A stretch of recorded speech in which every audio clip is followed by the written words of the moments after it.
muito boa tarde. Seja bem-vindo a esta JE Editors Talk dedicada ao emprego, aos empregadores e aos empregados.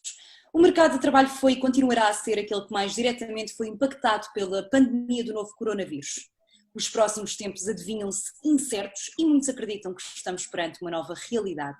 Que futuro podemos esperar para o mercado e como vão empresários e trabalhadores adaptar-se a essa realidade? É o que hoje vamos tentar descomplicar. Para isso, contamos com os nossos convidados: André Ribeiro Pires, Chief Digital and Information Officer da Multipessoal, Pedro Lacerda, CEO da Kelly Services, Rodrigo Lourenço, principal da RRP e Associados, e Vítor Antunes, Managing Director da Manpower. Sejam os quatro muito bem-vindos e obrigado pela vossa disponibilidade. André, comece por si. A consideração individual do teletrabalho enquanto uma solução permanente é talvez das maiores revoluções involuntárias no mercado de trabalho à data. Que mudanças veio este contexto promover no processo de recrutamento das empresas? Boa tarde, João. Boa tarde, Marta. E boa tarde a todo o painel. Eu diria que, em primeiro lugar, há que reconhecer que o teletrabalho não é aplicável à generalidade das empresas e das funções em Portugal. Quando falamos da indústria, retalho, logística, turismo, hotelaria, não encontramos este tipo de modelo de trabalho à maioria das funções. Depois diria que esta realidade é também ela temporária. O confinamento forçado obrigou-nos a uma reinvenção temporária do local de trabalho, mas que não será com toda a certeza um futuro generalizado. Da mesma forma que nos habituámos a esta mudança imposta, estamos agora a fazer uma mudança mais comedida, responsável e segura de voltar ao normal. Eu diria também que a evolução mais ou menos rápida dependerá efetivamente do impacto da pandemia, mas à parte desta análise epidemiológica, eu diria que dentro da realidade das empresas, as funções que podem ser feitas em teletrabalho, verificam-se três cenários distintos. As empresas que já utilizavam este modelo como modelo preferencial, temos algumas áreas de tecnologias onde tinham este modelo mais descentralizado. As empresas que já tinham rotinas de teletrabalho, aquelas rotinas normais, de um dia por semana, um dia por mês, um dia de 15 em 15 dias, e as empresas que não tinham qualquer histórico de teletrabalho, ou por falta de política, ou falta de condições, ou porque não seria simplesmente normal fazê-lo. Mesmo tendo sido Portugal dos primeiros países da Europa até adotar a legislação de teletrabalho, penso que em 2003, esta última realidade garantidamente não é mais comum em Portugal, ou não era antes da pandemia, apenas 6,5% da população empregada é que estava a trabalhar através de casa. Nesse sentido, não é expectável que se transforme no terceiro cenário para o primeiro, em que as empresas que não tinham totalmente teletrabalho passam a ser um modelo de total teletrabalho, mas podem efetivamente ser criadas rotinas que antes não existiam. Na sua pergunta do processo de recrutamento, concretamente, e tendo essas circunstâncias como base, falamos de um processo que já ele estava em processo de mudança e transformação. O recrutamento e seleção especializado, por exemplo, todo o processo de atração de talento, entrevistas, avaliações de referências, testes técnicos, assessment, eram já feitos por soluções digitais, ou estavam a ser transformados na maioria das organizações. Temporariamente, este contacto social de uma entrevista de frente a frente foi substituído por sistemas digitais, pelas diversas plataformas que existem, mas estamos conscientes que será sempre uma opção, uma opção que não substitui totalmente aquele contacto pessoal na entrevista, naquilo que é o processo de recrutamento que as empresas têm e devem fazer. A digitalização deste processo só tinha um objetivo, era libertar tempo para aquilo que era importante, que era a relação, manter uma relação memorável naquilo que é uma relação contratual, ou neste caso de um processo de recrutamento. Já o processo de contratação, sim, tem imenso potencial de ser digitalizado para retirar o que não acrescenta valor, como toda a parte de contratação, e falo se calhar na realidade mais das nossas empresas que estamos aqui nesta conferência, em que contratamos milhares de pessoas mensalmente e onde efetivamente o processo de contratação implica processos burocráticos e muito suportados ainda em processos mais valor, e que neste momento o normal é substituí-los e estamos todos a fazê-los. Mas eu diria que o grande ganho das eficiências do trabalho, o grande ganho deste momento é a eficiência do trabalho e, efetivamente, a aceleração de transformação das organizações, estando agora sim preparadas para ter todas elas processos de teletrabalho mais regulares e mais disponíveis. Obrigada, André. Pedro, do ponto de vista do trabalhador, são muitas as questões que se levantam, assim como do lado do empregador. Está a força laboral portuguesa preparada para um mercado cada vez mais dependente do digital? Estas skills serão indispensáveis no futuro e como podem as empresas promover a formação das suas equipas para esta realidade de forma eficaz? Olá a todos, muito obrigado pelo convite, em primeiro lugar. Quanto à sua pergunta especificamente, eu diria que sim, a força laboral portuguesa sempre demonstrou ao longo das últimas décadas uma grande capacidade de adaptabilidade. Se há parte da qual nós somos reconhecidos em termos de eficácia é da nossa produtividade, e acho que esta crise demonstrou precisamente isso. Acho que, do ponto de vista laboral, onde seja possível digitalmente ter esta adaptabilidade e esta agilidade, isso ficou constatado aqui. Obviamente que há setores como o setor primário e o setor secundário têm que ser abordados também numa outra dimensão, porque nem tudo é trabalho que requer tecnologia. Aliás, o André já mencionou essa questão. Mas acho que esta fase que nós vivemos vem quebrar aqui um mito, que é um mito importante de ser tocado do ponto de vista do trabalhador, que é a relação de confiança passa a ser reforçada entre as entidades empregadoras e colaboradores, porque do ponto de vista do que era o conceito de teletrabalho havia muito ainda o estigma da desconfiança e que as pessoas eram pouco produtivas e que era preciso estar fisicamente no local de trabalho das horas X às horas Y, e acho que esta fase agora veio quebrar efetivamente esse mito.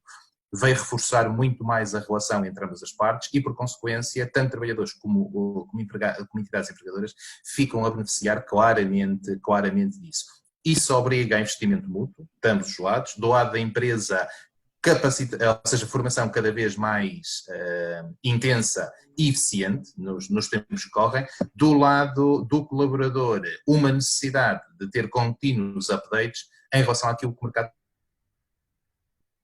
isso, e vai continuar a demonstrar que, independentemente da função, o lugar físico perde importância face à concretização da tarefa. E acho que isso é uma mais-valia para ambas as partes, porque torna o mercado mais ágil, torna o mercado mais rápido e, no limite, se ambas as partes corresponderem, torna o mercado com maior qualidade. Obrigado, Pedro. Rodrigo, este contexto em que vivemos veio alterar de forma estrutural as relações entre o empregador e o empregado. Até o próprio ambiente de trabalho mudou de forma radical, até como já vimos aqui numa JE Leaders Talks anterior. Vemos muitas medidas de apoio às empresas, mas poucas as medidas que diretamente apoiam os empregados num momento de crise. Por exemplo, esta nova medida do complemento de estabilização da segurança social. Que desafios levanta esta realidade ao nível, por exemplo, da segurança no trabalho, do cumprimento de obrigações contratuais ou mesmo da salvaguarda dos direitos e dos rendimentos? Boa tarde, é um prazer estar aqui uma vez mais. Eu penso que há aí duas questões a dividir nessa pergunta. Uma prende-se com, na verdade, quais são as medidas de apoio às empresas. Neste momento existem várias medidas de apoio aos empregadores exclusivamente para manutenção de postos de trabalho. O layoff simplificado não é mais do que isso. O que se passa é que, de facto, nós podemos vir a ter uma recursos humanos em questões de excesso de capacidade instalada. E nesse momento será preciso pensar uma vez mais o calcanhar daquilo da nossa legislação laboral, que é sempre a excessiva rigidez que impõe na reestruturação da força de trabalho. Um bocadinho como se não permite ajustamentos pontuais que permitem mais tarde fazer face a problemas transitórios, torna problemas transitórios em problemas permanentes. Agora, um outro problema, é um problema operacional, é que de facto nós, como tem vindo aqui a ser dito, estamos numa fase de mudança de modelo, em que o teletrabalho está a assumir uma importância crescente. Não vai ser dominante, mas vai passar a ter uma importância crescente. E o que sucede é que as nossas organizações estão pensadas para um modelo presencial. Todas as ferramentas estão pensadas para um modelo presencial e isso afeta quer os empregadores, quer os trabalhadores. E vamos ver, por exemplo, ao nível da segurança no trabalho. Todo o modelo de segurança no trabalho assenta no pressuposto de que o empregador controla o ambiente de trabalho e por isso deve ser responsável pelo ambiente de trabalho que proporciona aos trabalhadores. Ora, numa realidade em que os locais de trabalho são a casa de cada um, ou centros de teletrabalho em que cada um acede voluntariamente, por sua conta, o risco é bastante diferente. Os acidentes de trabalho é outra questão. O modelo de seguro está pensado para um determinado nível de sinistralidade em que uma parte significativa tem a ver com os acidentes em trânsito, os acidentes in itinere para o local de trabalho. Ora, estes é natural que reduzam bastante e que levem a uma alteração deste próprio margem de rentabilidade do modelo. Também o próprio risco do acidente de trabalho no domicílio, quando o trabalhador está em teletrabalho, é relevante. Mas isto são só apenas as questões de primeiro nível. Nós temos toda uma série de questões de segundo nível, como se faz o registro do tempo de trabalho, as questões da privacidade, as questões das avaliações de desempenho, situação muito apontada no teletrabalho leva a situações em que a pessoa se sente isolada e isso acaba por ser um risco psicossocial acrescido. Portanto, temos toda uma panóplia de situações que precisa de ser regulamentada e que naturalmente é o desafio do direito do trabalho nos próximos tempos. Obrigada, Rodrigo. Vítor, saindo deste contexto pandémico, o que acontecerá à igualdade de oportunidade de emprego e práticas laborais éticas e efetivas? Sabemos que estes são pilares do vosso trabalho e sendo questões pelas quais ainda batalhávamos antes da pandemia, há aqui mais um obstáculo à sua defesa. Como vão empresas como a Manpower enfrentar os desafios que surgirão com esta crise? Antes de mais, muito boa tarde a todos e muito obrigado pelo convite para estar presente. Eu responderia a essa questão dizendo de uma forma muito clara que eu penso que o contexto particular de cada um não pode nunca, em momento algum, ser uma condicionante para o acesso ao trabalho. Portanto, eu pertenço, e porque estou aqui como representante dessa organização, a uma organização que é parceiro estratégico do Fórum Económico Mundial nos últimos 16 anos, e um dos papéis que temos assumido enquanto parceiro estratégico é exatamente o de reconhecer a diversidade como fator diferenciador de desempenho e também como fator diferenciador económico. Portanto, levamos já há 11 anos na lista das empresas mais éticas do mundo do Ethisphere Institute e, portanto, a partir daí eu diria que o importante é que o jogo do acesso ao trabalho se faça pela avaliação das competências. E na questão das competências, aí sim nós temos neste momento, como o Pedro referiu e bem, assistimos, como sempre, aliás, a uma bipolarização do mundo do trabalho, em que existe um desencontro entre aquilo que as organizações pretendem e aquilo que as pessoas têm para oferecer às organizações. E isso mudou. Portanto, o que é que mudou neste momento? Mudou aquilo que as organizações querem, porque as empresas tiveram que mudaram os seus modelos de negócio, mudaram os seus processos operacionais, portanto há aqui uma primazia também muito grande e um enfoque muito grande no regresso ao trabalho em segurança, porque também, como já vários dos participantes referiram, nem todas as funções permitem o teletrabalho, portanto é muito importante ter este aspecto em mente. E, portanto, mais do que nunca, as empresas devem garantir que os seus colaboradores têm as condições ótimas para desempenhar as suas funções, reconfigurando as suas competências. E quando pensamos em reconfiguração de competências, muitas vezes pensamos em rocket science. E não é verdade, não precisa de ser. Na verdade, neste momento, o que o contexto pede são coisas simples. Não é? É nós olharmos para um comercial e sabemos que o comercial, neste momento, se calhar para conseguir criar engagement com o seu interlocutor, não será através do olhar, não será através de um sorriso, será através do tom de voz, será através de uma orientação para o cliente, um operário fabril ter rotinas, ter as suas rotinas alteradas e as rotinas que mantenham a sua segurança. Por exemplo, na nossa atividade, um consultor recrutador entender que novas variáveis é que tem de acautelar quando está a conduzir um processo. E indo ao encontro, se calhar, desta questão do acesso ao trabalho, perceber que se calhar vai ter de validar outras questões como a localização, como o que acontece no nosso dia-a-dia, porque nós hoje em dia não somos só profissionais, somos ao mesmo tempo profissionais, pais, professores, criadores e, portanto, tudo isso tem impacto e tem de ser validado quando nós apresentamos uma oportunidade a quem quer que seja.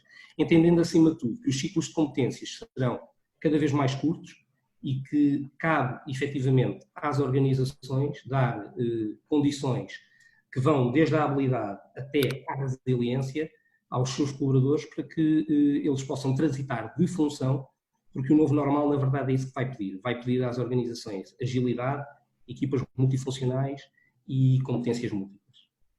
Obrigada, Vítor. André, neste momento as empresas têm que avaliar as suas equipas e repensar estratégias, contratações e métodos de forma a potenciar a produtividade em regime de teletrabalho. Têm contacto com clientes vossos nesse sentido? Ou seja, estão as empresas ativamente a procurar estar preparadas para mudanças mais profundas na sua estratégia de retenção de talento e de transformação, tanto dentro como fora da organização? E as empresas que vão forçar esta mudança do modelo de trabalho vão se adaptar de duas formas distintas. Aquelas empresas que já tinham um processo de transformação ou que estavam preparadas para fazer esta mudança, e essas que passaram por processo de transformação sabem o que aí vem, no fundo, a nível de mudança, e as que ainda não tinham iniciado a sua transformação e que, mesmo vivendo num mundo muito incerto, pelo menos este período muito incerto, conseguiram fazer a sua aceleração de transformação, reforçando com recursos essenciais para o desenvolvimento e para a capacitação das suas operações. Mas em comum que estas duas organizações têm, como necessidade essencial para lidar com este futuro, é a liderança. Um desafio que não era novo, a liderança sempre foi ou será sempre o maior desafio das organizações, mas tornou-se mais urgente, porque estamos à procura de líderes mais resilientes, capazes e focados no desenvolvimento de equipas que possam estar a trabalhar remotamente ou no local, com todos os desafios que como dizíamos, não são para sempre iguais, porque estamos neste momento em teletrabalho, telescola e teletudo, na verdade, mas no futuro, e falando numa realidade de teletrabalho, a gestão de uma equipa é efetivamente o maior desafio que as organizações têm. Como gestores, este é o desafio que uma má decisão pode pôr em causa uma unidade ou uma empresa, e efetivamente esta é a preocupação que as empresas têm mostrado. Desde os inputs que temos recebido dos nossos clientes, também temos tido aqui uma visão mais de que o desenvolvimento das competências, este tal reskilling e upskilling é efetivamente o caminho para sair do modelo de gestão dos recursos humanos para o desenvolvimento de todas as competências ou das competências essenciais ao funcionamento das organizações. Nós vínhamos de um mercado de escassez de talento e agora estamos a passar uma fase de incerteza, mas a partir deste momento vamos continuar a ter que ser atrativos como empresas para trabalhar, mas ao mesmo tempo desenvolver os nossos recursos internos para que eles se adaptem a esta nova realidade, porque senão iremos passar por uma realidade novamente de escassez ainda mais apertada, com menos recursos preparados e com menos disponibilidade. Este é o momento de fazer bem dentro das organizações e é isso que temos vindo a ouvir também das nossas empresas clientes. Mas é um momento de reflexão, porque a maior parte dos processos de recrutamento do pré-pandemia não deixaram de existir. Estamos a falar de ficou essencialmente no mercado de recrutamento em Portugal. Existem processos de áreas de tecnologias que mantiveram o fluxo, os quadros superiores e executivos que também mantiveram os que existiam, mas a nível global, aquilo que está acontecendo no mercado português é que existe uma estagnação, alguma recatamento, vamos dizer assim, da procura de talentos. As multinacionais vão ter aqui 3 meses onde vão mostrar um pouco qual vai ser o resultado do impacto desta crise, que ainda não é totalmente visível global, e isso obviamente terá impacto local. E como sabemos, estamos a entrar numa fase de silly season, em que a procura não era também já normal, e setembro, para muitas empresas, já é 2021, pelo menos é o semear para 2021. Por isso eu diria que nos próximos 3 meses vamos ver algum arrefecimento ainda da procura de talento. Existe mais esta preocupação, efetivamente, de desenvolver internamente políticas, de desenvolvimento de soluções para que possamos desenvolver as nossas próprias pessoas e as organizações terem profissionais preparados para aquilo que será um novo futuro, seja ele em trabalho remoto ou misto, mas essencialmente preparado para estes desafios que não estávamos, ou pelo menos que a maior parte das organizações não estavam preparadas antes da pandemia. Pedro, que alterações podemos esperar no futuro ao nível do recrutamento? Toda esta questão do teletrabalho que temos vindo a falar acaba por tirar ou dar poder ao trabalhador. Quem é que fica verdadeiramente a ganhar com esta metodologia e que obstáculos é que vamos encontrar à sua plena implementação? A situação não é uma situação que deve ser vista numa dicotomia ganhar ou perder. É uma situação de benefício mútuo para ambas as partes, em primeiro lugar. O teletrabalho deixa de ser visto como uma ferramenta optativa para passar a ser vista, na minha ótica, como uma ferramenta prioritária. Segundo, fica clara a imagem de todos, a nível global, que usa a tecnologia teve uma aceleração tremenda neste processo, o que significa que as empresas cada vez mais vão utilizar RPAs, vão utilizar tecnologia muito mais avançada do que estavam a utilizar, significa que vai existir aqui uma muito maior capacidade de investimento para tornar, ou para continuar a tornar as empresas cada vez mais ágeis. Mas eu gostaria também de deixar aqui 2 notas em relação ao que foi dito, e que também está ligado com a tua pergunta, João, que é, este ano de 2020 é um ano marcado por um terremoto com tsunami no mercado laboral. O ano 2021 vai ser um ano que vai começar a trazer grandes oportunidades a este mercado, o que é perfeitamente natural. E dentro destas oportunidades, que depois ainda vai ter maior continuidade em 2022, é fundamental os trabalhadores entenderem que, da mesma maneira que nós tivemos empresas que tiveram que reciclar, entre aspas, o seu core business, há trabalhadores que vão ter que se readaptar também ao mercado de trabalho, indo à procura de novas ferramentas, que quanto mais digitais e mais ágeis forem, melhor qualificados estarão para se reintegrar no mercado de trabalho. Vejam um exemplo muito simples, o setor do turismo em Portugal, 97% da atividade durante o mês de abril esteve parada, que significa que há uma massa laboral aqui que tem que ser reinserida no mercado de trabalho. E é que vai ser agora recuperada até ao final do ano, não vai chegar nem de perto nem de longe a 50% que que era, o que significa que esta massa laboral vai ter rapidamente que se readaptar. Por isso, ainda à tua pergunta, João, não é uma questão de quem ganha e quem perde, é uma questão de benefício mútuo para ambas as partes, onde ambas as partes, empregadores e colaboradores, vão ter continuamente que estar a investir no desenvolvimento tecnológico, e também, fundamentalmente, numa outra parte, que é uma relação de trabalho para ser produtiva constrói-se, em primeiro lugar, com confiança. E a confiança aqui tem que ser dada de ambos os lados, não somente do ponto de vista jurídico, como há bocado também o Rodrigo mencionava, mas também com as boas práticas e ética, e o Vítor tocou nisto muito bem, com que as empresas têm que demonstrar aos seus colaboradores que estão a dar todas as condições para que o trabalhador possa exercer na plenitude a sua produtividade e as suas funções. E isto vai ser um fator decisivo para a competitividade das empresas. Quem conseguir dotar-se de melhores capacidades, de melhores ferramentas e de melhor formação, vai obviamente ter uma vantagem acrescida para com os seus concorrentes, e quem beneficia com isto, obviamente, no limite, são os consumidores do mercado. Muito obrigada, Pedro. Rodrigo, a questão do teletrabalho, como já sabemos, levanta alguns desafios, tanto para empregadores como para os empregados. Como poderão as empresas passar a regulamentar este modelo de trabalho e como vai o Estado legislar para esta realidade a longo prazo e que obstáculos existem para uma sólida implementação deste formato de trabalho? Bom, nós temos uma regulamentação, aliás, fomos um dos primeiros países da Europa a ter uma regulamentação do teletrabalho. O problema é justamente que essa regulamentação foi feita, muito pioneira, mas foi feita num momento em que ainda não havia verdadeiramente teletrabalho. Portanto, é uma regulamentação que em certos aspectos é muito insuficiente.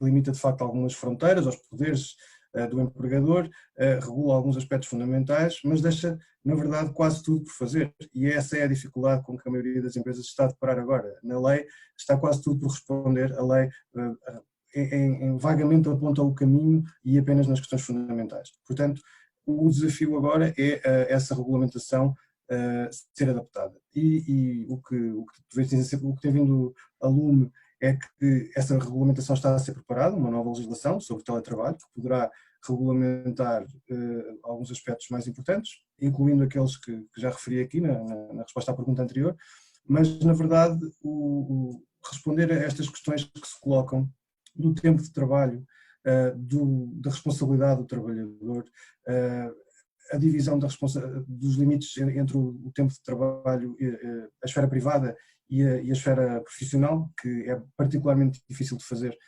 quando se trabalha a partir do domicílio. A questão os níveis de compromisso com a empresa, penso que aqui será um grande desafio. Terão que ser desenvolvidas ferramentas para assegurar que quem trabalha, de certo modo, isoladamente, consegue fazer parte de uma equipa, consegue controlar o trabalho dos seus colegas no sentido de poder suprir alguma falta que venha a ser detectada, porque isso é que faz a força do trabalho das equipas, não é? A cooperação. Portanto, todas essas ferramentas de colaboração têm que ser regulamentadas. E não existe uma solução ótima para todas as empresas. Em grande medida, isto terá que ser adaptado a cada empresa, dependendo do tipo de trabalho que faz, do tipo de profissionais que tem, das suas competências, etc. Na verdade, o desafio que temos é regulamentar, e digo através de procedimentos internos, regulamentos de empresa, todas estas situações para que o teletrabalho não seja um território desconhecido, mas um território com pontos de referência em que quer as empresas, quer os trabalhadores saibam com o que é que podem contar.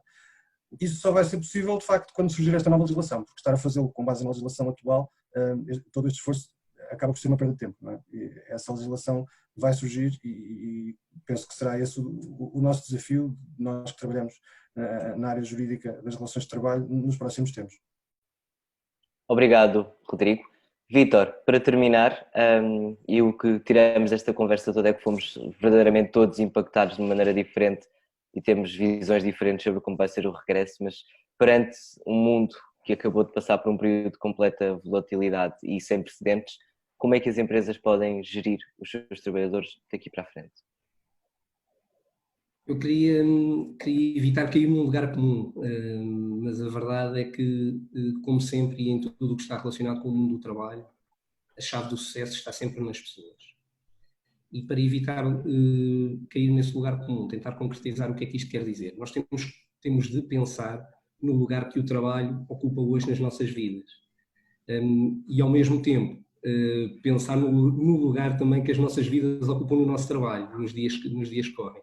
E é isso que faz com que o lugar comum, na verdade, deixe de ser comum, porque isto sofreu uma transformação de tal ordem que obriga, de facto, a respostas. E a resposta para esta questão, para mim, assenta em 3 desafios que se colocam sempre a quem gere equipas e a quem gere organizações.